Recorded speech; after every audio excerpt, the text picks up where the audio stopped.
You have Honorable Kwame Ture, National Assembly member for Woody East.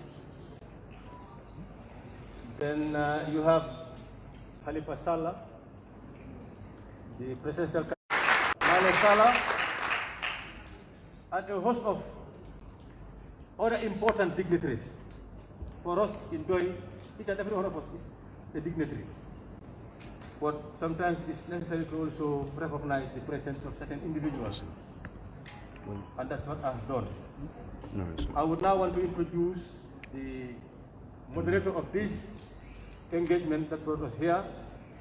That is the rolling out of the PDOIS Manifesto for the 2021 presidential election, which is going to be done by Khalifa Sallah, the presidential candidate of PDOIS.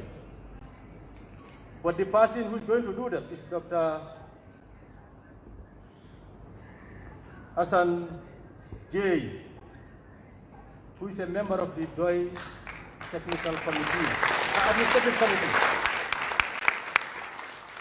One of the technical committees of PDOIS is the Administrative Committee, and he is a member of that committee. It is by virtue of that that he is being identified by the membership of that committee to preside over this engagement.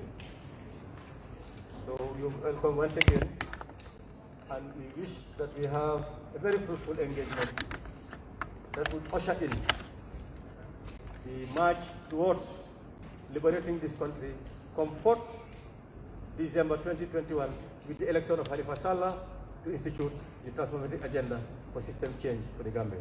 Thank you very much. I am Usman Sila. Thank you very much, Honorable Usman Sila, for that eloquent introduction to the high table and greetings to the members who are present here today. Before we start, I think I will indulge in you to just say an opening prayer on your own. I think 1 minute silence of any prayer that you can do for the success of this meeting, but also for the success of PDOIS. Bismillah.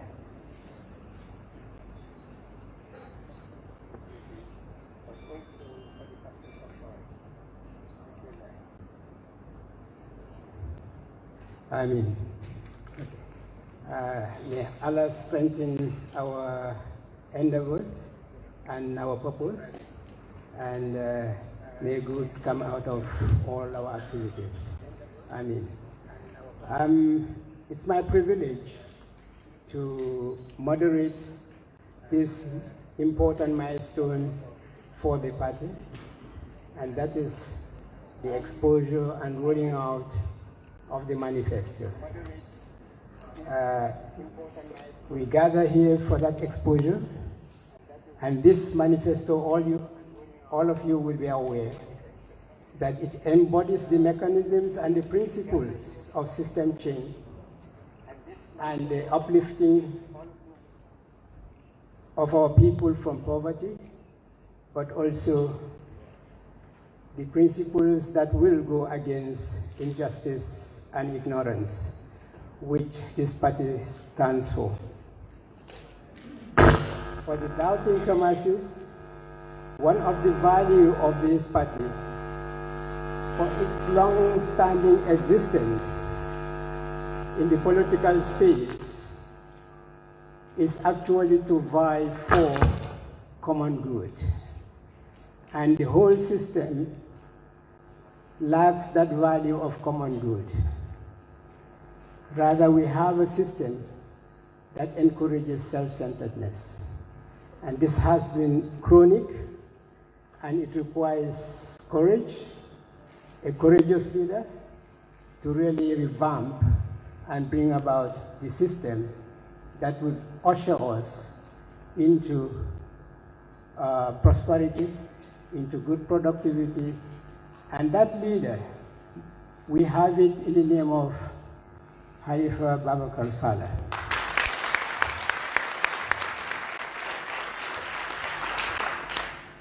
He's manifested his good and strong character. He's manifested his long-standing commitment to make sure people change their mindset, and it's the people that will determine what change they would want. And that change should also to make sure everybody sees himself or herself in the development agenda of this country. And this is what is lacking. This is exemplified by having a continuous recurrent budget without any development agenda, with the sole purpose of believing that only the civil servants and the middle class are supposed to enjoy the resources of this country at the expense of our majority of the poor people in the uprivers. This has to change if this country has to develop and if we have to catch up. And DOI party, through the strong leadership of President Saleh, is ready to change that. So without much ado, I would like to tell you what the agenda is. We'll have, first of all, an opening remarks by the chair of the Central Committee, Honorable Sidia Jatta. And then it will be followed by a statement by President Halifa Saleh. And no, he's the president, and we have to forget about the honorable. He's the president, Halifa Abubakar Saleh.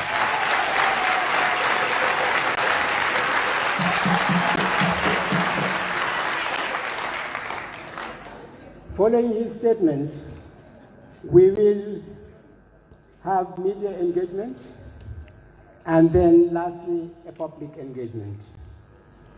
So before I call on Honorable Jatta to make the opening remarks, I would just like to say that we are still continuing our fundraising drive. This party belongs to us. We would like contributions more to make sure we fulfill our intended activities. We have still, we first of all congratulate you for the great turnout of the nomination and the success of that nomination, but we still require your efforts. We still require your efforts, we still require your activities, we still require your contributions. So we solicit contributions to anybody who can. A minimum of $200 would earn you a token of our COP, nicely inscribed here, system change by the president, and the president of, the photo of the president on the COP. So please give your contributions, and contributions from the diaspora. I know the people in the diaspora, they've done a lot.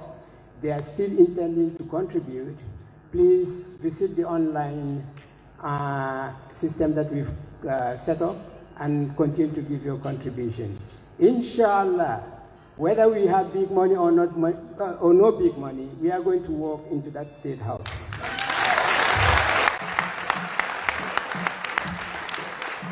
So I therefore now call Honorable Sidia Jatta, who needs no introduction.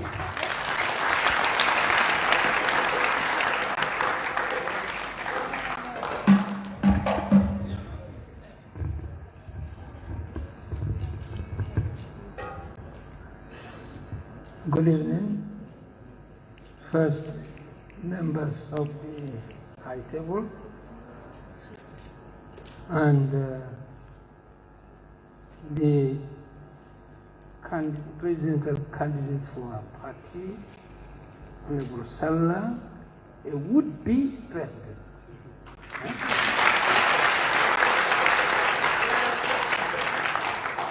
A would-be president of this republic.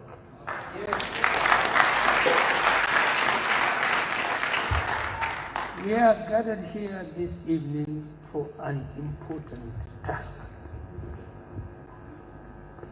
Important in two fundamental respects.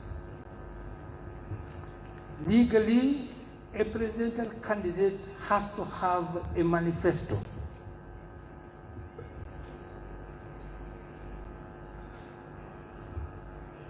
This is required because there may be many contending candidates. And in our situation, historically, there were 23 contending or would-be contending candidates.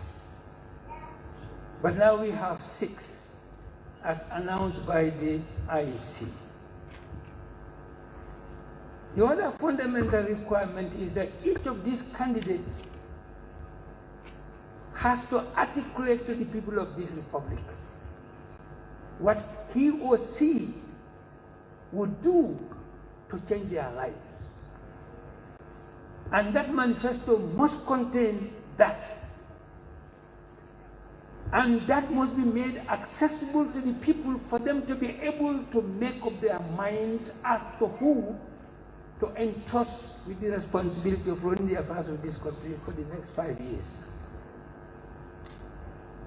So campaign is precisely about contending manifestos. And it is the responsibility of the party and their candidate to make what the manifesto contains accessible to the people in order for them to be able to see all the manifestos that they have heard about, in order for them to be able to vote according to their will and according to their thinking that this particular candidate has the potential to fulfill our hopes and aspirations. And that is why campaign is about talking to the people about what you intend to do. How do you want to run the affairs of their country in the next 5 years in their supreme interest and under their authority? Those who cast their votes are those who own this country and are those who own the authority and the voice of this country. Anybody they entrust that responsibility to is and should be under their control. If you don't have that, then you have a very sad situation where you may have an autocrat or a dictator to do things according to what he or she wants and in his or her own interest.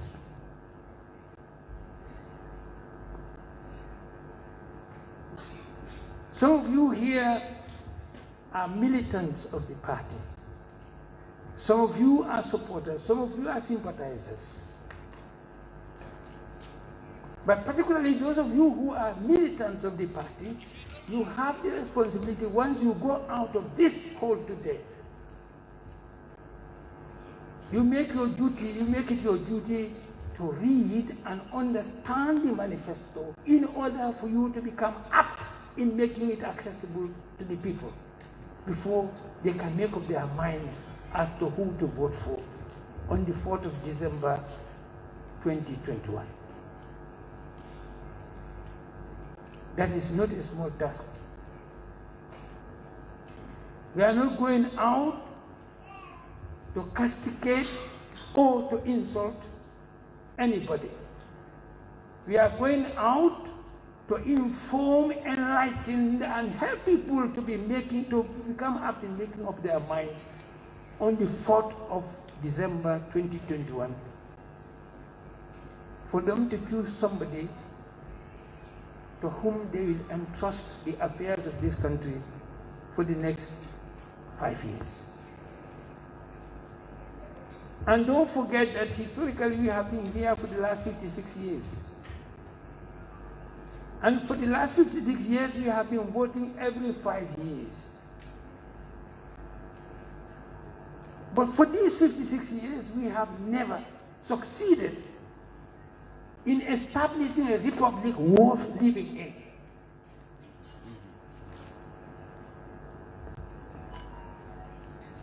Time has come for change.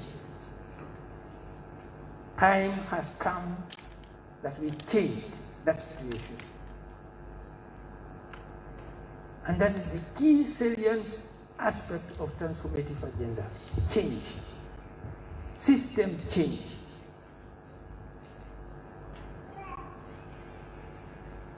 Somebody wrongly asked the question during the nomination, before system change, don't you think there is a need for regime change? But the presidential candidate actually answered the question and said regime change did take place in 2016. In this respect, before 2016, nobody believed that the people of this country, the voters of the country, had power to change the regime that they established. They never believed that vote can take somebody out of the presidency. But 2016 helped and enlightened people, and in practical terms, they proved to themselves that yes, they put people in power, and they can also take them out of that power. Because that power is a borrowed power, a power that they entrust to somebody. So it is a power that they can always take back if it does not serve their purpose. That education was achieved in 2016. Even kids participated in establishing that fact. And even kids believe in this country now that vote can change a president. Of course, we have never succeeded in changing the regime through vote. Not until 2016, many years. So that education is there. So what is needed now is another fundamental change. And that change is the system change. And I am not going to go into talking about it. My friend and colleague would do that adequately. So, in order not to take much of his time, I thank you all very much for having come here, for the trouble you have taken to come here, and I hope and believe that by the time you leave this hall, you will leave with something worth of it. Thank you very much.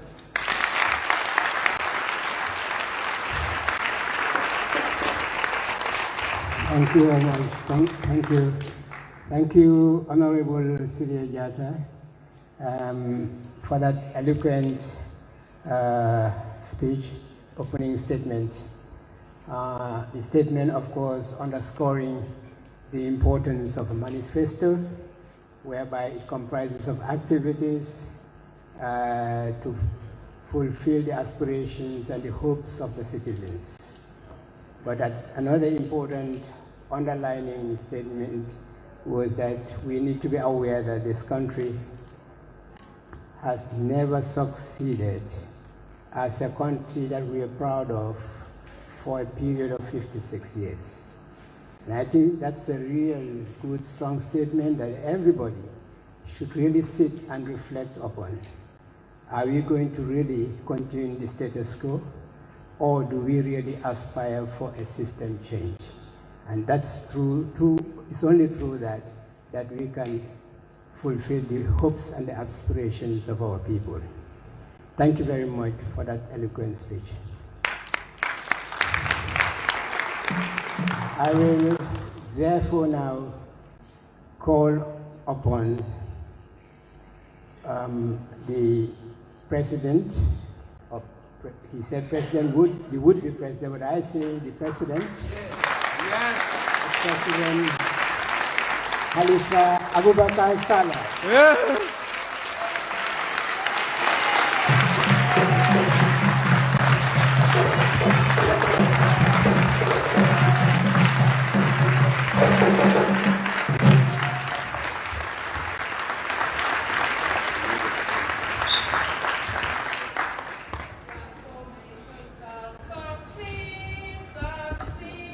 Our transformation shall succeed. Our transformation shall succeed. Our transformation shall succeed. Succeed, succeed. Our transformation shall succeed. Dedication and determination. Our transformation shall succeed. With dedication, transformation shall succeed. We have another Gambia in mind, the people's Gambia in view. We have another Gambia in mind, the women's Gambia in view. We have said no to exploitation, oppression and injustice too. Let's say no to exploitation, oppression and injustice too. We have another Gambia in mind, PDOIS Gambia in view. We have another Gambia in mind, liberated Gambia in view. We have another Gambia in mind, a sovereign Gambia in view. We have another no to exploitation, oppression and injustice too. Let's say no to exploitation, oppression and injustice too. We have another Gambia in mind, Gambia in. We have another Gambia in view, Halifax Gambia in view.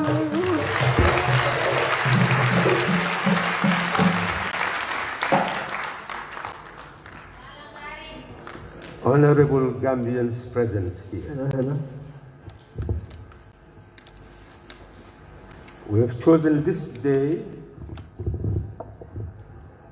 to roll out the programmatic policy document of our party regarding the 2021 presidential election. Many would have wanted us to plan and ensure that this hall is full to capacity. I must apologize to those who felt that we should not roll it out this day. But we are compelled by necessity to do so. Yesterday, the IEC announced that I am among those who will be contesting the 2021 presidential election. It is therefore important. Those who support us will know why they are supporting us.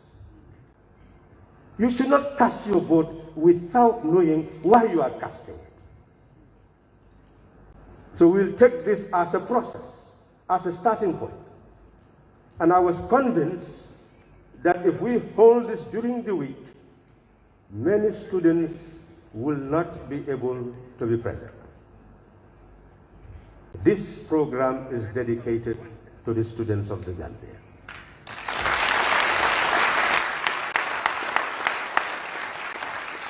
The drums are silent. Serenity has gripped this hall.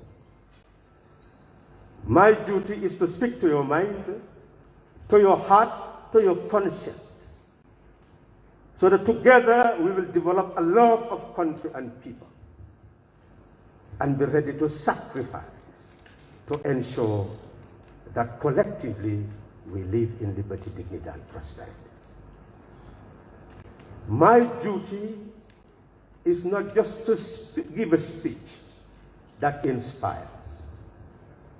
Today, I must be concrete. And we hope once you leave this hall, you'll be able to grab a copy of the manifesto and digest every element in it. The manifesto deals with all the aspects of development of our country. Fundamentally, it raises the key issues. How did we become a people? Gambia, as a nation, did not drop from the sky. The manifesto teaches us that we must know our history in order to know how to develop our country. That on the 10th of August, 1889, the British decided to draw the external boundaries of the Gambia, and we were thus beginning the process of colonization, external colonization. By 1902, they had conquered all the kings and imposed internal colonization. But by 1920, our people began to struggle for self-determination. And consequently, that struggle developed to elective principle being introduced in 1947, the seed of your liberation, that you have a voice and you should determine your manner of government. But that was not the reality in 1947. Universal suffrage in 1960 without internal and external self-government. Consequently, we had to move another step on the 4th of October, 1963, to attain internal self-government without external self-government. In 1965, we attained both internal and external self-government without sovereignty, because Her Majesty was still the executive of the Gambia according to the 1965 Constitution. It was in 1970 that we became a sovereign republic.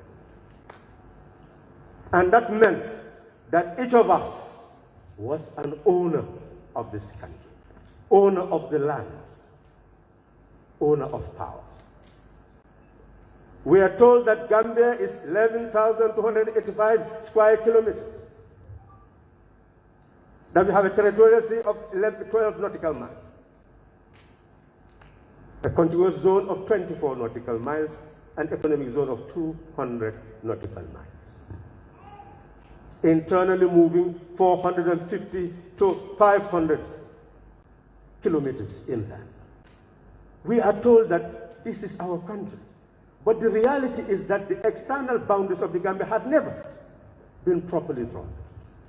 We are saying within 6 months, we are going to negotiate with the Senegalese government so that we can draw the external boundaries of our country. For 56 years, it has not been done. That is when we know what we own. We are saying that ownership of a country should mean something. And that is why politics is so significant. We became a republic, but our people were not given the education necessary to know what being a sovereign person is. The manifesto says our primary objective is to ensure the sovereignty of the republic, but also the sovereignty of the people. We will introduce universal civic education, citizenship education in all our school systems, so that every Gambian will know how our nation emerged and will know one's rights and duties within our nation. We are saying that we must treat the Gambia as a community of citizens, equal in sovereignty, irrespective of religion, ethno-linguistic group, whatever divides, because each person is a depository of the sovereignty of our mother. So we are saying that there is no minority in this country. Everybody belongs to the majority, and the majority constitutes the citizenry. Anybody who decides to belong to another group, you are seceding from the republic. And you will constitute a minority, because the citizens are always the majority. And that is what we are going to inculcate in the minds of our citizens. It is important why we are talking about a transformative agenda. The manifesto has 7 components. And these are drivers of the whole development of our country. There is the political component, the economic component, the social component, the civil component, the cultural component, the ecological component, and the external relations component. Each of those components has what we call policy directives, strategic objectives, programs, institutions, and action plans. Those elements constitute the locomotive that will help us to implement every element that we have in the action plan. For the political component, we are talking about political transformation. What does that mean? Nowhere in the world, nowhere, has the law of disintegration of the coercive forces of the state ever been put into operation. Monarchs all over the world established standing armies, security apparatus, armed them, established prisons so that they can suppress and oppress their subjects. The colonial administration is no different. It had instruments, it had institutions, it had normative practices in order to impose its will on the Gambian people. We're saying the transformative agenda calls for the cooperative state. What does that mean? It means that all countries that fought against monarchies established sovereign republics. And sovereign republics mean that the people constitute the depository of the sovereignty of the country. So each is an owner of the country, and it is a depository of the sovereignty of the country. Together, we have the cooperative sovereignty of the people. And based on that consent, you have those who govern our affairs. That's why we talk about the cooperative state. So the duty here is that we are going to implement that law, that the machinery that the monarchs established to oppress people will be dismantled. And therefore, it will be replaced by new instruments. It means that our army will no longer be seen as a killer machine used by tyrants to oppress their people or to oppress others in foreign land. We will transform that army into the most disciplined workforce in human history, so that they will begin to address the gaps that exist in our development process. They will be trained to be engineer corps, who will build works, build schools, build roads. They'll be given all the facilities so that they'll be able to construct whatever we need for our development. That is the type of army we are having. If they did succeed in taking charge of the destiny of this land. Conversely, in this type of armies, once they get rid of you, you have no other source of income. You must move into the security milieu to be able to survive.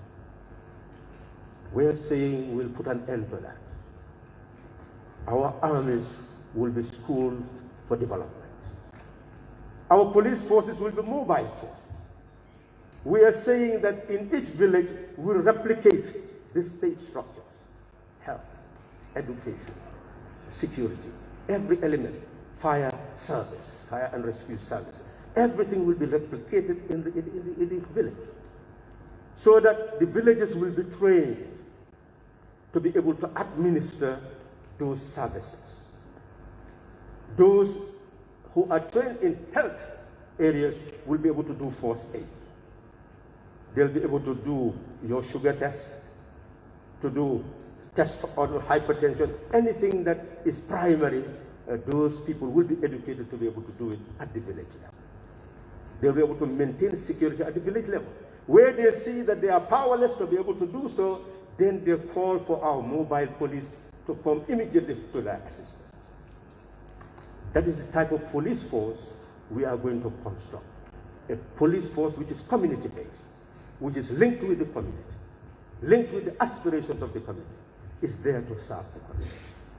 That is how we are going to dismantle what has been inherited from the colonial order and build what is necessary under the cooperative state.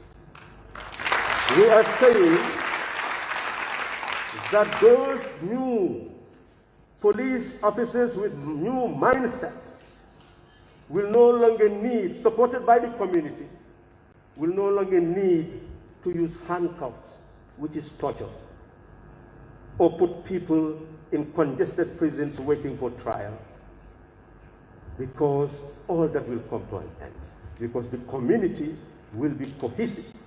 And that cohesion of the community will require the village elders to be given the responsibility to be able to build their offspring, so that no threat to justice will ever be imminent. We're saying for non-capital crimes, we will ensure that there is community service, that people serve the community rather than being sent to jail, because we want to move towards rehabilitative justice rather than retributive justice. That is the difference. We're saying that this new cooperative state will require a constitution, and we are going to encourage the citizenry to look at the history of constitutional development in our country and how it evolved to be what it is today, and what must be done to ensure that we put an end to self-perpetuating rule. First and foremost, we are promising that to put an end to self-perpetuating rule, the PDOIS presidency in 2021, if selected, would actually commit itself to a one-term presidency. And as a course of example, will move towards constitutional evolution to establish a two-term presidency. That is what is in the manifesto. That new constitution will involve the people in all branches of the state. There will be a presidency advisory committee that will be selected by civil society, that will meet with cabinet quarterly in order to indicate the general concerns of the population, and that will be constitutionally established. That committee will be given right of hearing at the National Assembly so that they'll be able to table their report. Currently, only National Assembly members and ministers can table report before the plenary. The Constitution should change so that certain institutions that would represent the voices of the people will be given audience to be able to address the National Assembly regarding the concerns of the people. They will also move to ensure that the judiciary will have that element, that when it comes to tribunal at the level of the communities, we will have a jury system attached to those tribunals so that the people will participate in actually enhancing the dispensation of justice. We are saying that we will establish a system where men and women will be equal in cabinet representation. Not only that, we advocate for proportional representation so that that equality will also reflect at the level of the National Assembly and at the level of the country. We ensure that those people with disability, whom we call in the manifesto people with different physical features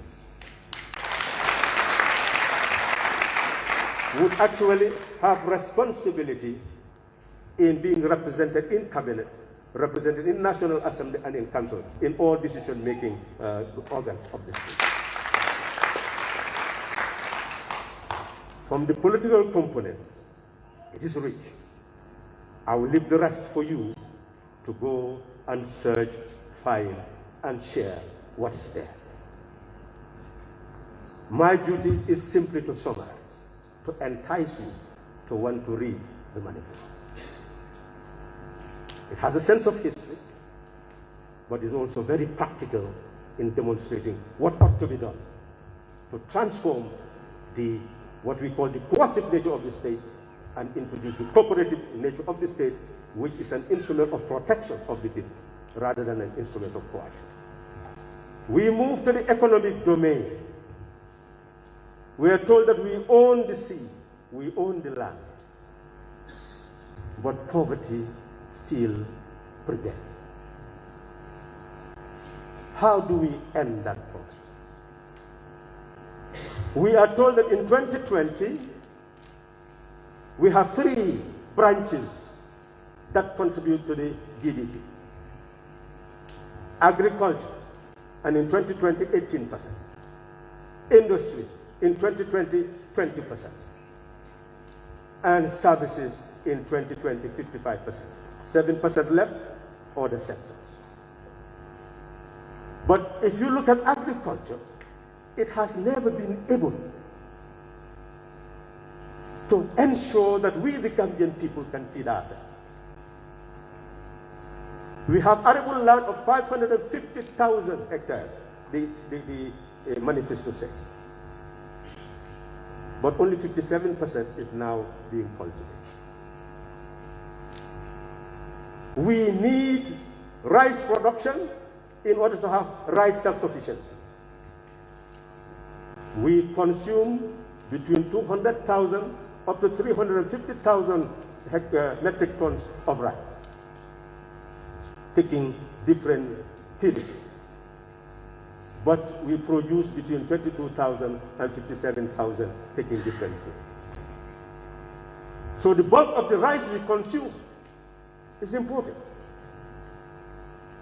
And we have shown the import statistics, where during Jawara's time, you will see a trade deficit of 1.5 billion. By 2016, Gambia's time, 11.9 billion. By 2017, 24.5 billion in trade deficit.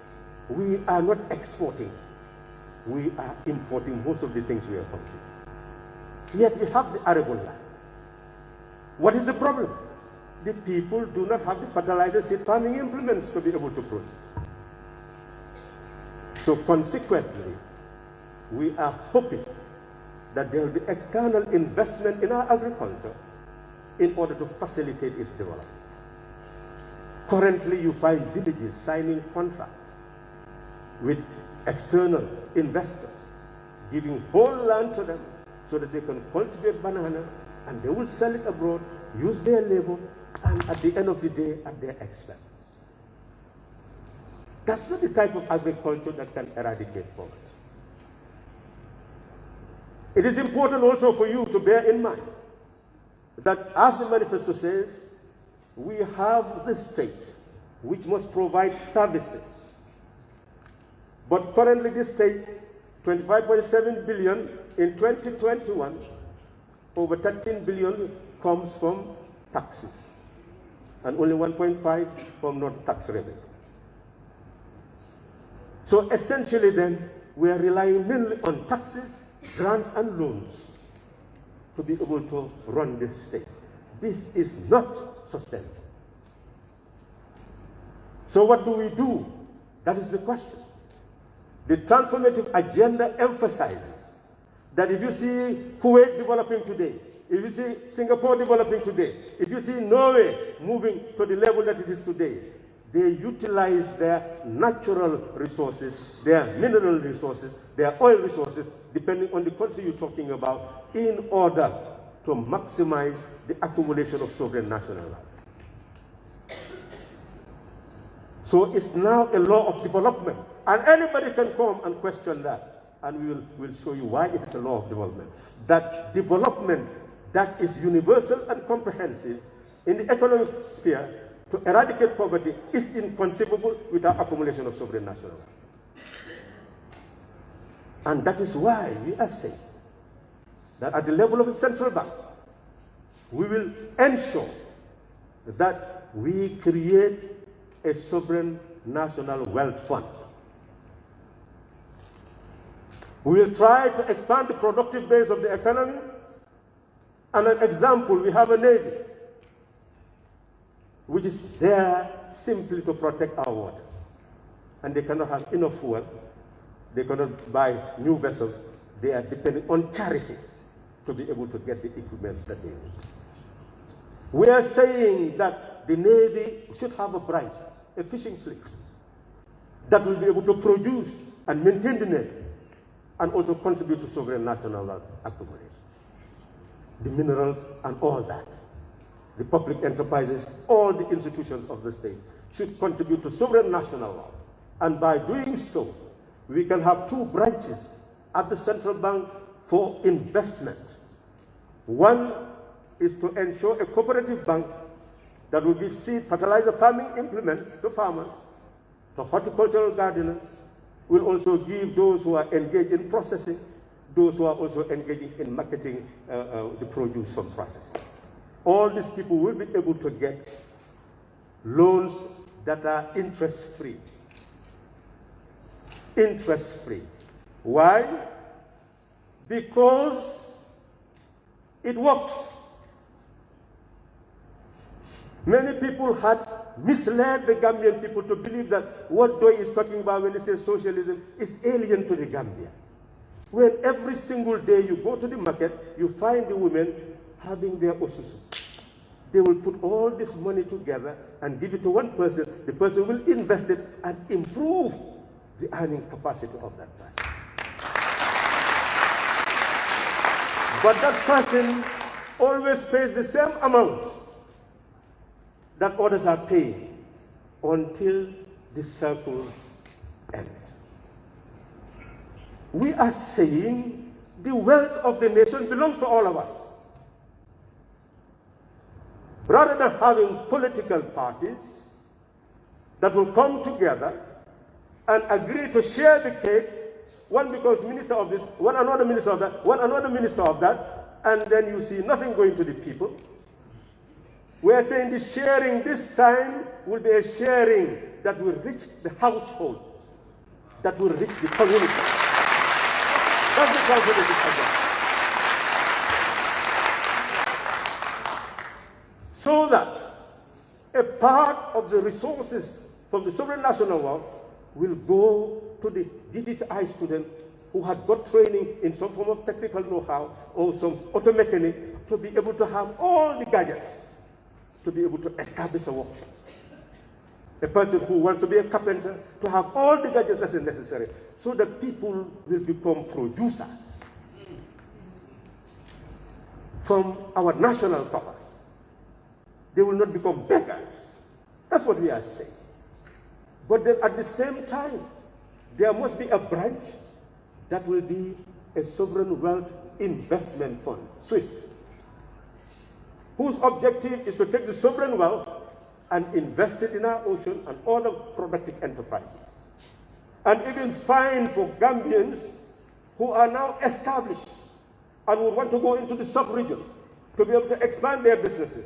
They will form public-private enterprises so that we can benefit from the market of scale. And therefore, those enterprises will be able to generate income so that you can cushion the soft loan you are giving interest-free. That is how the nation can develop and ensure that all sectors of the economy would participate in that development. This is what we are talking about. We're saying that all the statistics reveal that the National Development Plan, which indicated growth in terms of livestock, in terms of small ruminants, all sorts of development that they predicted in terms of fishing, etc. All the statistics are there in the manifesto. but you will not see any concrete plan to show how they are going to invest in that sector to be able to achieve what they want to achieve. And that is generally what has been the case in Gambian development. You have all these beautiful plans, but the objective is to have good donor conferences and hope that the donors will actually facilitate their implementation. And if donors do not come, as in this case, we were told by the minister in 2019 that all they were able to contribute 2019 to 2020 was 183 million out of 2.4 billion, about 10%. So it means that all those projects, beautiful projects, eloquently articulated, cannot be put into operation. So that is what we are saying, that we will transform the whole economic base, agriculture in that instance. But we'll also have 3 phases of industrial revolution. We'll have the primary phase, where we link appropriate technology to the processing of the agricultural produce that we have. The coops, the ground, the milk. And the first task is to establish a commission that will ensure that every village will prepare a database of all the labor-saving devices they have in the village. And we have technicians who will go and study them to know where they are imported, the spare parts they need. The importers will engage the importers so that ultimately we will regularize the use of labor-saving devices in such a way that it will serve the economy. We believe that that process will be able to produce foods, process it in the flour, and bake it into bread, right here in our own country. And our own people will be running those enterprises, supported by the cooperative bank. This is what we are saying. And those who have gone to the higher level of building productive enterprises, if they can convince the state that investment will serve the interest of the state, not a loss, the sovereign wealth investment fund will be able to come to their aid. Then we'll become competitive all over the world. That's what we are saying. The rest is there. The second phase of industrialization is to move into large-scale industry, encouraging accumulation and investment in large-scale industry. An example is very clear. We went to Ngayen Sanja, so these women, they produce all the tomato that could be produced, but they cannot sell it. But you can have a factory that can transform it into tomato paste. We can study that. So it means that the secondary phase, we will study how to move from the primary phase, which requires less technological innovation and technological input, and move to the secondary phase, which will require more technological input, greater investment. And finally, we'll move to the tertiary phase, where we start to build the machines that we consume, in collaboration with Africa as a continent that would have, by that time, seen the need to come together and produce all the basic things that we need in farming, etc. This is what the transformative agenda is talking about. In terms of services that we will ensure, look at the hotel industry. Government invests in Ocean Bay. Invested millions to rehabilitate. But how will they recover that money? So we are saying that that area should be for the private sector, because you are depending on external forces to be able to enrich that area. But we'll add a caveat. We will ensure that we will have people-centered tourism, where we will tell our partners that when you are coming to the Gambia, you are helping us to eradicate poverty. We will be able to set up a commission that will identify all the products that the tourists would want to buy. And then the cooperative bank will assist all those women who are weaving, who are doing pottery, and men doing carving, will identify everyone who is capable of producing what a tourist will consume, and then annually determine how much of the product will be consumed by the tourists. It is estimated that you're going to have 350,000 tourists if everything is normal, if COVID-19 is defeated. And we can't defeat COVID-19 by having universal vaccination. This small nation, we can vaccinate everyone. And if we do, it means that we put the country to our advantage, where anybody in the world will want to come to the Gambia for us. So health will be linked to economics. That's what we are talking about. So it means that if you say each tourist, 350,000 of them, spend just $100 to buy a Gambian product, then it means, or some Gambian product, it means you are actually contributing nothing less than $1.5 billion in the Gambian economy annually.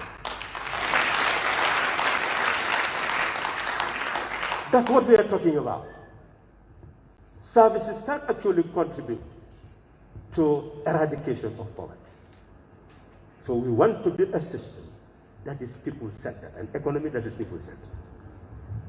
We move to the social component. We are convinced that there is a law of development which calls for a balanced and proportional development of all sectors of society. And unless that law is adhered to, there will be an imbalance in growth and development. That is what we must eradicate. We're saying that we must link household development to community development. Community development and household development are irretrievably linked. One cannot go without the other. They are connected with, dependent on, and determined by each other. So we must look at them in tandem when it comes to planning and development. We are saying that for 56 years, you will not find a single Gambian village with a village development committee that has a village treasury. How will they bring about development? We say that architecture must be dismantled. That every village must now have a village treasury, and the village treasury will be a depository of all the rates and licenses, cattle taxes, whatever is paid in that village will go to that village treasury. It should not go to the area council. Governments have been in charge of area councils for decades. Where is the development? Where is the development? But all the funds from the villages go to them. We are saying that must end. And to put it to an end, we're saying that each village must have a treasury, and that treasury must be the depository of all the monies that are actually taken from that village, that are earned by the village. But how will the area council function? How will the district council function? Because we are talking about district councils and area councils, or regional councils. We are saying we must change the whole architecture of our revenue allocation. The revenue allocation should be regional.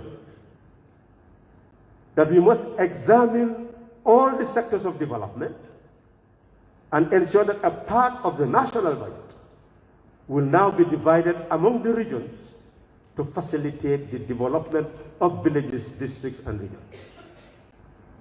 So annually, in allocating the budget, the regional allocation will be done. And annually, the Village Development Committee will sit with the villagers and plan the village. They will examine what the village needs. Universal solar provision of light, or wind energy, better roads, village garden having borehole and fences, streets being properly shaped, and plan. So they will plan how to develop the community.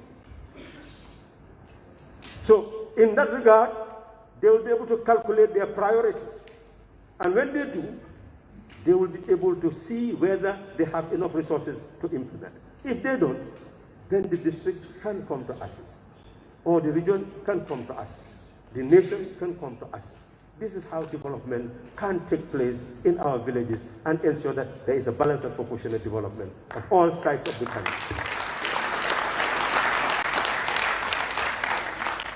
We are saying that if you increase home income, and you can also increase village income, before you give some investor and say, take this land, get the villagers to go banana, why don't the cooperative bank give the loan to that village to have all the investment necessary to be able to produce that banana, sell it, and earn, and put it in the village treasury for village development? Why is that impossible? Why is that impossible when we all own the wealth of the country? That's what we are talking about. Villages will have aquaculture, whatever means through which they can earn more money to put in their treasury for village development. But you will see the rest in the manifesto. We're saying the other component that is more than significant is the Gambian child.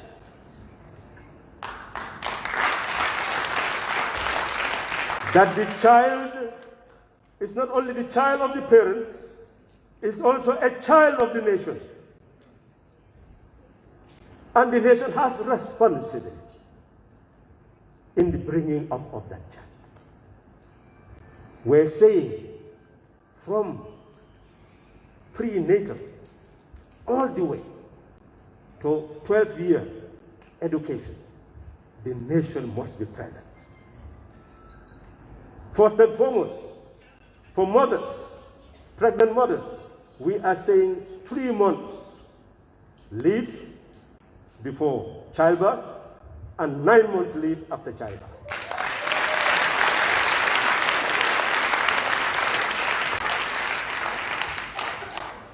To enable lactating mothers to take good care of our Gambian child.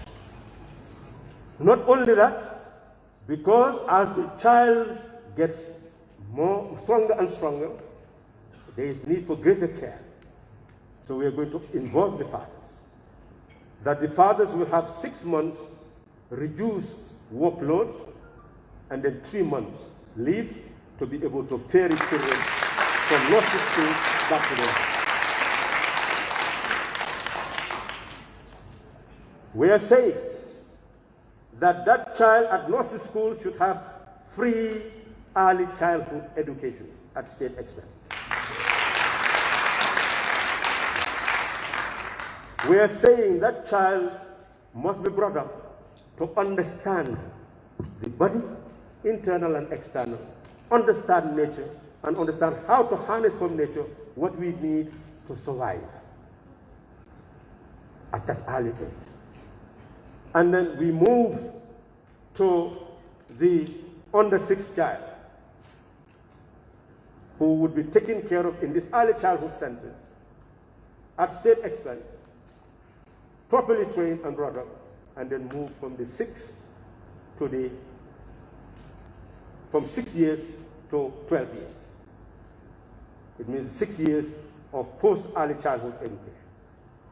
That basic education must prepare that child in 2 ways. Yes, reading and writing, arithmetic, but also in values, also in technical know-how, to see how to apply knowledge. We want to create an education system that applies knowledge and therefore help the child to see how knowledge can actually be utilized for development. So the education system is going to change. We are also going to help that child to know that he or she is a sovereign person, endowed with right to be able to select. So therefore, we will have people aid in those schools where the children themselves will elect those aides, and those aides will assist the teachers in terms of helping to maintain classroom order. So therefore, the children will begin to develop some sense of responsibility at that early age. We're saying, you will see the rest, that basic education will go up to 1 to 12th grade. And it will be free, compulsory, and available.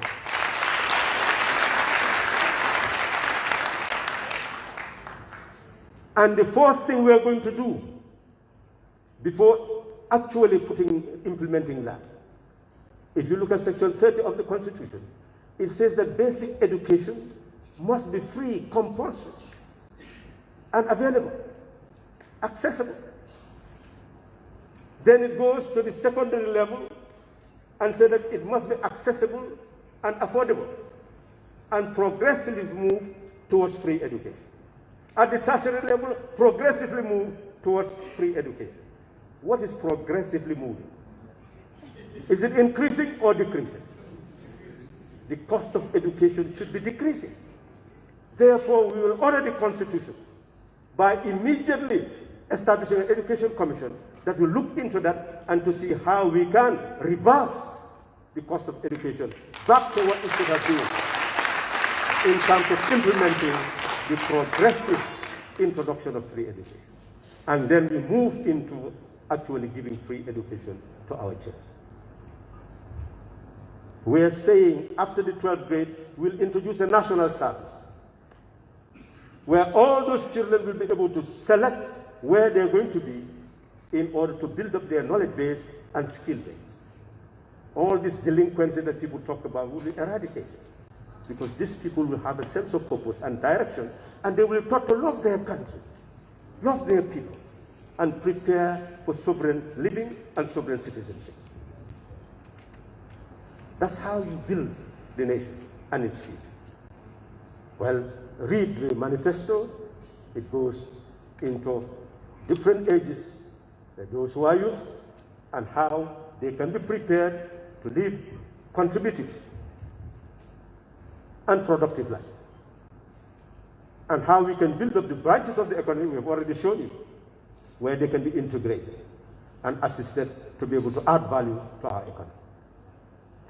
We have moved in the manifesto to all the way to old age, so that the person who serves the nation will not just be dumped as if the person has no value, but that person will live a dignified life, and they will be constituted into committees that will be able, in their areas of development, to be able to help others in order to gain greater experience and have more knowledge. The society will prepare for them how they can serve after retirement and reward them for their services. So in short, we have seen that the individual household will benefit, and introducing free meals for children is one of our programs. That the child that goes to school will have free breakfast and free lunch. And the parent who goes to work, the same. Because if you think that by increasing salaries, you're actually fighting poverty, that will be a sad mistake. What you need to do is to ensure that the weight of the cost of living goes down. And if you can provide meals to the children, provide buses to the children, provide buses to the workers, and meals to the workers, then you have removed quite a heavy load from their heads. That is the direction we are taking. And it's a direction of productivity, and direction where the child also becomes more interested in going to school. The social program is elaborate.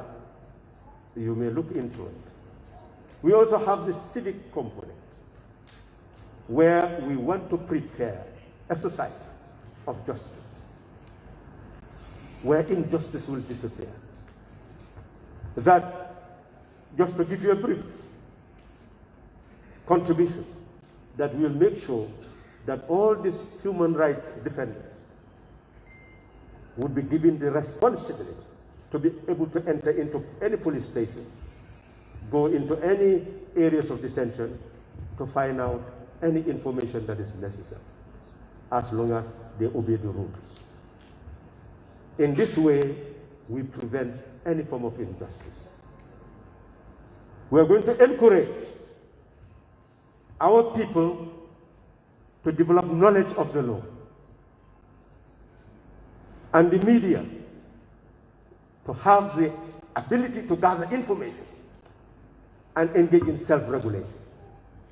Because civil right is about your freedom of association, your freedom of assembly, your freedom of religion, your freedom of expression, all the freedoms. And we are going to ensure that all those freedoms are properly protected. It's more elaborate in the manifesto. We've also dealt with the issue of culture. We said culture is a living organ. It's a living organ in society. It lives. But you have tradition, which is a skeleton of a past culture that still survives in a given evolving culture.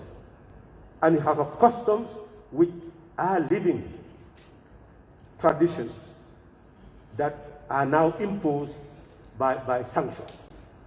So what we ought to do is to look at our culture at all levels and see any culture that is alien to our development, any culture that is alien to our unity as a nation. We must identify that by creating a commission that will look into that so that we can eradicate.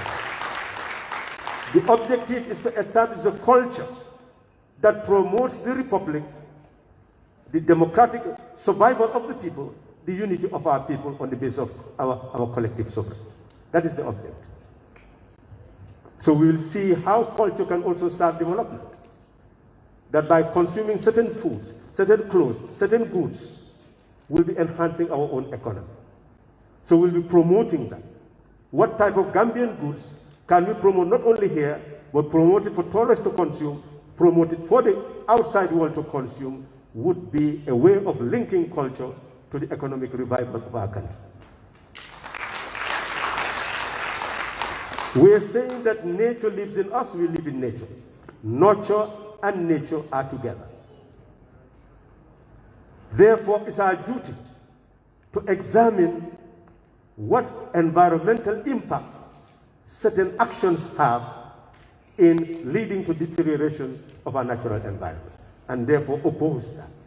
So we'll be creating a commission that will look at all the environmental threats, and we can work out a program in order to ensure that they do not harm us. We've emphasized that we will establish botanical gardens, zoological gardens, so that those gardens will be depository of everything that is nature to us. Fish, amphibians, reptiles, birds and mammals, all that will be replicated so that we know what belongs to the Gambia. In that respect, we'll know what is necessary for food and what is necessary for ecological conservation. The scientists will determine that. We are saying that external component, you will see the rest in the manifesto. External component, we are saying in the past, countries were divided. The world was divided to a point that they created a non-aligned movement so that they separate themselves from the dictation of the Soviet Union or the United States. But up till today, we can see a divided world. And some of our people have the mentality still to think in that way as far as the world is concerned. DOI aims to put an end to that mindset, to see that the world needs to be realigned on the basis of two principles: respect for the sovereignty of countries and respect for the sovereignty of people.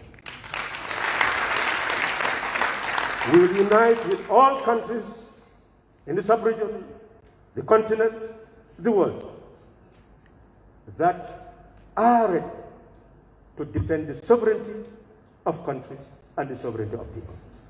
And we will communicate that in such a way that will endear that concept to all the people of the world. And in that sense, we will be able to create a universal hope where all humankind can live in liberty, dignity, and prosperity. So in short, I have given you a summary of what is in the manifesto. And those who are interested in getting copies will be able to get their copies. But this is just the starting point of the debate.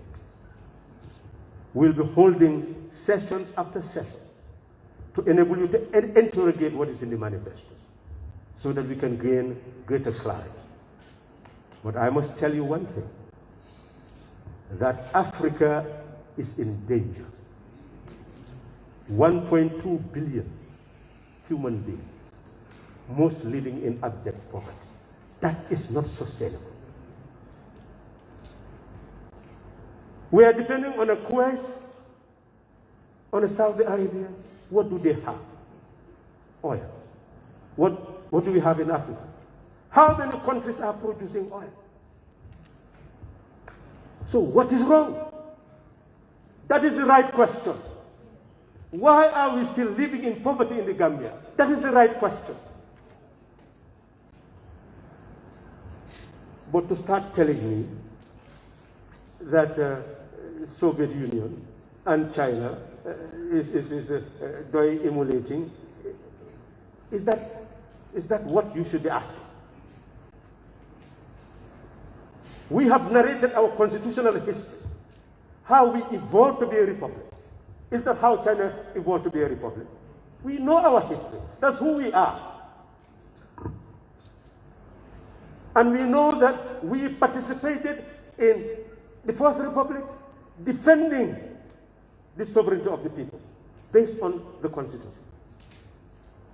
A government was overthrown in 1994. We were offered ministerial posts. We refused because we felt no matter what the weaknesses of the government is, for us, yes, you can overthrow the government, but you cannot overthrow the sovereignty of the people. So the only legitimate course of action is to convene a national conference, hand back that power to people, and they can decide on a transition so that they can restore the right of the people to determine their manner of government. And still some people talk about, if Joy comes to power, it is going to introduce, I don't know what they say, communist state. They don't even have an idea, inkling, that communism does not go with the state. If you know the signs that those people are talking about, communism is a stateless society. Those people just call themselves that. But that is a stateless society. In scientific terms, those of us who have studied science, social science, and mastered it, political science and mastered it, we will not use that language. Because we are from the epistemological school, not empirical school, of just going and studying what is happening here and there, and write the paper.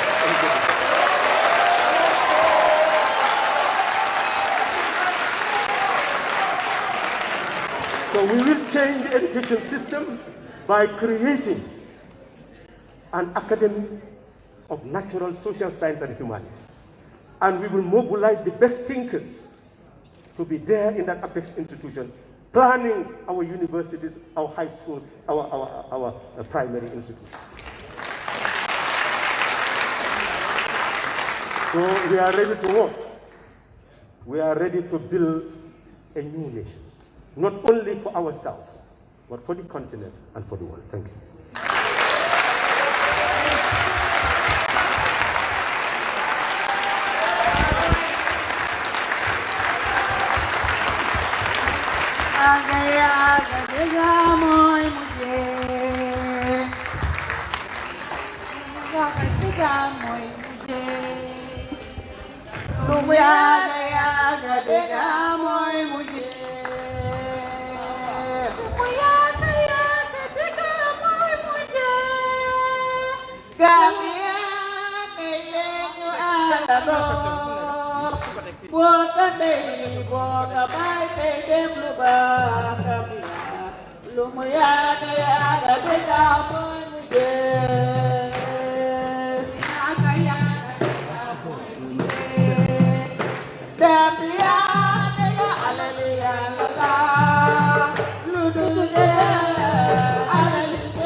In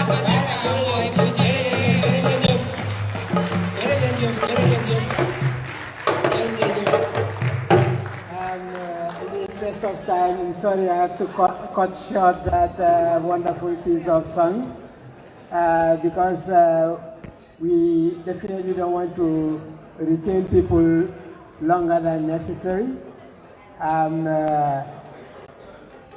We really want to thank President Halifa Babakar Saleh for this wonderful, eloquent exposure of the manifesto. We are really proud to hear such an intellectual summary of the manifesto. I think everybody sitting on his seat really felt that we really have a man who can change the life of our people here in this country.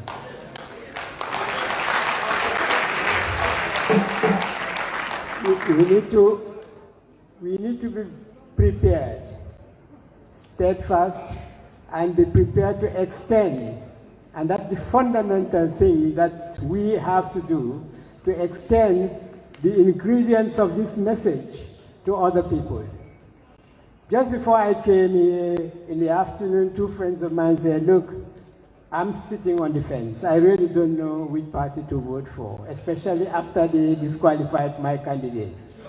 Then I told them, I invited them to come and listen to these people. I've just got a text. One of them is in the audience. He said, I'm happy that you called me to come to this meeting.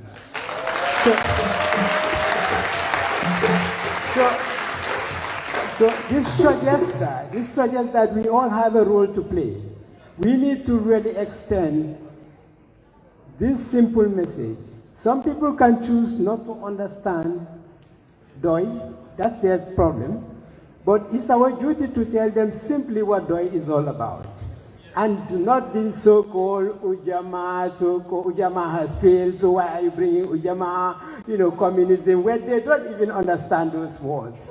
And that's exactly what the president is saying here.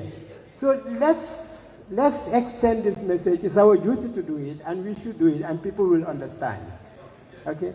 Because this is the hope, and inshallah, we are going to take the reign of this country and change the life of our people for good.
After everybody listened to this wonderful summary of what contains in the manifesto, we are now complementing the fundraising drive. We have some copies here for those who immediately want to have access to copies and want to contribute to our fundraising drive for $1,000 if you can afford it. That would be really great. The other thing I think we will show, I think there will be online copies of this eventually anyway. Yeah. So people will make sure there will be online copies of this manifesto for the interest of other people. The contributions is just part of the fundraising drive only for those who can afford it and want to give, because this was suggested to us by some people who want to do that. So you're free to really do that, yeah. Yes, that's where we're coming to that. So right now, before we go, the next agenda is now the media engagement. Media engagement for 20 minutes, and then this will be followed, that's media engagement with the president for 20 minutes, and then this will be followed with the public engagement before we then close. But before the media engagement, I want to give just 1 minute to Jaha Dukure, who has a message for the youth. Yeah. Hi, everyone. Use the food. No, it's okay. As you guys can see, I am extremely excited after hearing our presidential candidate and my president tell us what he plans to do as president of this country. So my message is to young people that are in this room. Last week, there's a lot of young people that couldn't register because the portal was closed. And that is exactly what he is saying about education costs being as high as it is in this country. It is important that we create this force. 72% of Gambia's population is under the age of 35. That means our demographic is responsible for who becomes the next president of this country. And all of us have a moral obligation to ensure that we choose the right person to lead us. So what I'm asking and urging young people to do after today is to go out into your communities, canvass, ask people to vote for Halifa Sallah. Make sure they know his message. And tell them, if we choose, he is going to be our president. No one can tell us that PDOIS doesn't have a chance, because we can make that chance happen. So I am asking all of you to stand with us and make sure that come December 5th, Halifa Sallah is announced as the next president of the Gambia.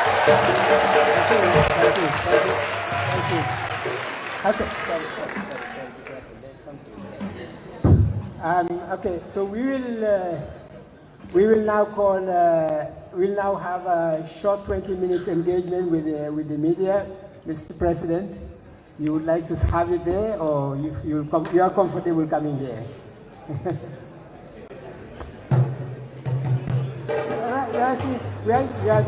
are our president. Yeah, he means that I'm the Secretary General of GOI. So when you say president, just take it as Secretary General of GOI. Eh? Any question? Media? Raise your hand, and the media house represented. Honorable Sallah, my name is Lamemba from N24 Radio and Online TV. I would like to ask you a few questions, sir. My first question is, sir, what does it take to be a great leader, and why do you think you are the right person to be voted come December 4th? And a leader in a sovereign republic is required to preside over a cabinet. And the cabinet comprises ministers from all sectors of Gambian society. So it means that you must have a knowledge base to be able to interact with those people you give responsibilities to, so that wherever they falter, you will be able to give the guidance necessary. We are dealing with a nation, and cabinet is collective responsibility. So a leader must be someone who really knows.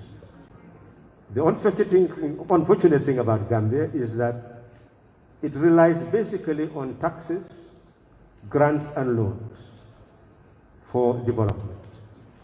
So if you are president and you're running a cabinet, essentially your duty is simply to listen to what the finance minister says, and then take decision as to what should be the priority projects of your state, and you take decisions on that. What is required in a sovereign republic is not simply to rely on taxation, grants, and loans. It is the capacity to know where you are to invest to increase the sovereign national wealth of the nation so that you can facilitate the eradication of poverty. And I believe that that knowledge base is what has been missing. I have emphasized it. We have been having area councils. Which party, which government had ever articulated that our area councils, the way they function, our villages, the way they function, have been inherited from the colonial order and have not been serving our people? We have said, and I am sure you are convinced, that what the village needs is a treasury. And everything that is paid from that village should go into that treasury for the development of the village.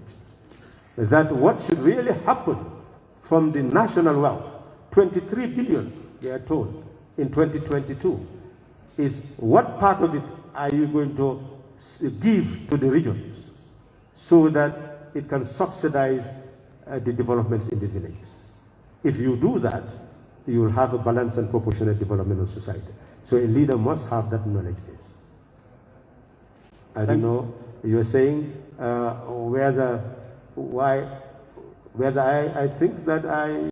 why I think people should select me. Do you think I should really answer that question? I believe that's for you to determine. I believe that I have articulated what the country needs for its development. It's left to the people to believe or not believe that this will address their needs and aspirations. Okay, sir. Thank you. My other question is, what are your... Well, could you allow others to, and then we'll come back to you for a second round. Thank you, sir. First round. Any first round? Thank you very much. Yankuba Jallo, Foreign Newspapers. In the aspect of education, you did not mention the University of the Gambia. And then many students pursue their careers but will end up leaving because they cannot afford the high cost tuition fee. So what do you have for the University of the Gambia? Well, I think I've said that. I've said that relying on even Section 30 of the Constitution, it says that all institutions, including the university, should progressively pursue free education. I am sure, as a pundit, you know very well that progressively pursuing free education means education should reduce in cost, not increase in cost. We are saying we'll set up an education commission that will look into that constitutional provision with the view to ensure that we move the cost to what it should have been in 1998 compared to 1999 compared to the other periods, because the university came into being at another stage. So we look at the birth of the university, the cost at that time, and of course it should progressively be reduced. So we'll start with that. And we have said that ultimately you should give free education to those who have the competence to achieve academically. The nation was prepared for its development. Who will develop it? Its own children.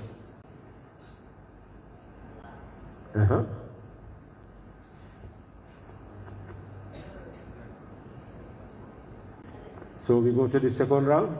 Yes, second round. Thank you, sir. It's me, Levin Ban again. The other question I have is, what are your 5 core values and how do they contribute to the way you live? Well, personal core values, well, I have lived a life determined by my convictions. Maybe my life is different from others. At the age of 16 and a half, I went to a symposium at Crab Island School, newly built, and heard Stokely Michael speaking of the conditions of the African people in the United States and the African people all over the globe. I got touched and felt that the African people are suffering everywhere, and that is not predestined. We have a duty to put an end to our suffering, and that can only be by searching for the knowledge that can enable us to eradicate that suffering. So throughout my search for that knowledge, I have linked it to what will eradicate the suffering of our people. So that has been my vision and mission. And I've always felt that the unexamined life is not worth living. So I compare everything I do and everything I say with what will serve the interests of society. And I believe that that's how I have lived, and that's how I would want to die. That is, struggling to eradicate the poverty of the people. Eradicate injustice and ignorance is what I've lived for. And if need be, that's what I will die for. Thank you. And I believe that if you read the manifesto, it is saying that precisely, that every generation has a contract with people and country. We can either breach the contract or fulfill it. So if we breach the contract, it means that we'll be condemned by history. If we fulfill it, we'll be absorbed by history. So that is what all of us should leave here believing and committing ourselves to. We have a contract with our people and our country. Go ahead. Honorable, my name is Landin Sise from Kerfado. My question is, maybe it is an oversight from me, but I think I haven't had an occasion where you talk about the infrastructural development. And I think it is very crucial as far as our country is concerned. What plans do the DOI government, what plan do DOI have, if elected, in order to develop the country? And secondly, the traffic situation in the country. Sometimes, from Senegambia to Turntable, one would spend almost 1 hour. What are some of the mechanisms you will put in place to address the traffic congestion in the country? Thank you. Well, we have said in the manifesto that you must link road construction with sewerage and drainage. And the greatest shortcoming of our infrastructural development is the lack of linkage of those elements. And we must also link the telecommunication infrastructure, the water infrastructure, with also the building of roads. You will see them come and cut a pipe there, fix it again. So there is really no proper cadastral mapping, we emphasize that there, to be able to know how our cities are properly laid out. There is no urban planning of any sort. We've said it in the manifesto, and that is one of the primary tasks of a DOI government, is to create both rural and urban planning. So that the village, look at other countries. If you go there, you cannot distinguish the rural area from the urban area, because there is actual planning of the village, so that it will have all the infrastructure, road, electricity, everything that is necessary for a community to develop. That's what we are saying. That therefore, infrastructural development, electricity, water supply, roads, etc., will be linked to our community development policy. We are saying we'll have a community development policy, and it will be financed, one, by what is collected from the people, but two, by the development projects of the village, three, by the equalization grants that will be given from the state coffers, 23 billion state coffers to the regions. That will facilitate development in those areas. In terms of general infrastructural development, we have said that by building sovereign national wealth, we'll be able to earn the resources necessary, especially for river transport, to build wharves all over, and therefore all those villages again will be rejuvenated so that they will be part of the economy. We've talked about roads, both sides, to ensure that at least you have all the way on both sides of the river, proper roads, properly paved, and properly maintained, because that's our problem. We build the roads, we don't maintain them. Where is the infrastructure for road maintenance? So we are talking about regulatory authorities being established on road maintenance, so that they will constantly be checking what is actually happening with our roads and what the conditions are. So there is absolutely no doubt that the agenda does provide for infrastructural development. We've talked about even linkage between Senegal, Gambia, Mali, Guinea, and Guinea-Bissau, that we must work together as these nations in the sub-region to plan our road systems, to plan our rail systems, to plan our air. So we have made strong recommendations in that regard. I don't know whether I've answered your question. Yeah. Yes, sir. It's just that I cannot say everything. Yeah, go ahead. Again. Okay, thank you. Yes, sir. Yankuba Jallo again, correct. And we have emphasized too that we are going to transform the army into that workforce. Okay. All right. Okay. Yes, go ahead. During the public scrutiny yesterday, most of the people were interested in the wealth of most of the leaders. And they were not interested in the other documents, but the asset declaration. And most of the people, they go in and come out, what they will be saying is, I'm richer than Halifa Saleh. Even some journalists with 2 years in the field were saying, I have a stronger bank account than you. You know, many were confused, like, Saleh is humble. He does not actually go for wealth. Some leaders are having millions, and even one of them even have $1.4 billion. So the journalists were asking, why is still that level? He does not go for wealth. Why? People want to know that. Well, I don't know what you want me to answer. I think you should go and search the files there and publish what you have seen. That's the role of the journalist, to go and tell people what is there. I have put mine, I'm sure others have put theirs. I think this is what has not been happening. But some of us, I don't think the objective has been to accumulate. We have a nation to build. We have parties to build. We have services to give.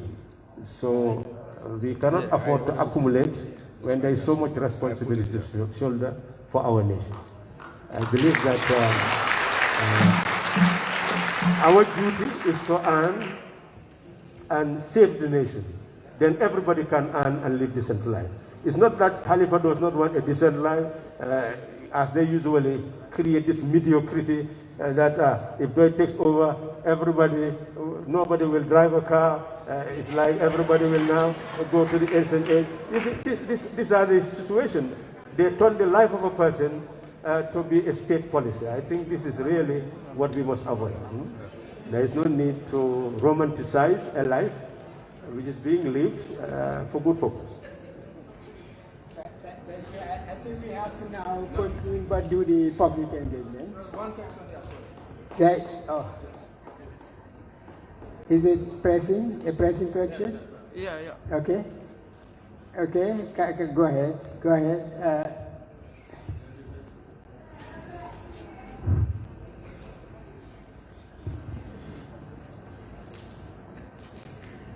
Boss.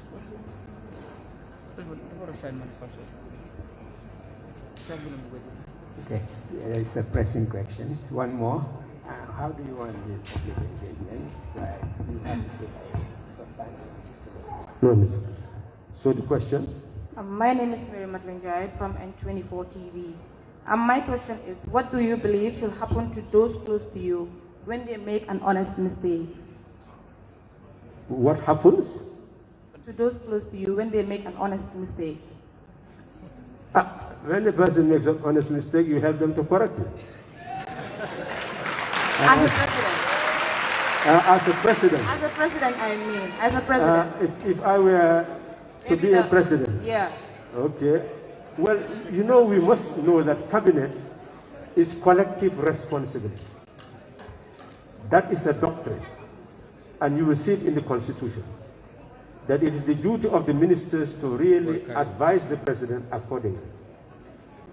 So one must say that you expect that those who occupy the highest offices will give you proper guidance. But as you say, honest mistake, well, it means that maybe the person's knowledge has not actually reached that particular level and could not give you the advice that you seek. Well, with that, you need to help that person to gain more ideas and know whether the person will grow to serve. Or you may say that the person is not competent. So if you come to that level, well, of course, that person should not serve in that cabinet. Because the Constitution says that cabinet should comprise people who have experience and have the professional qualification.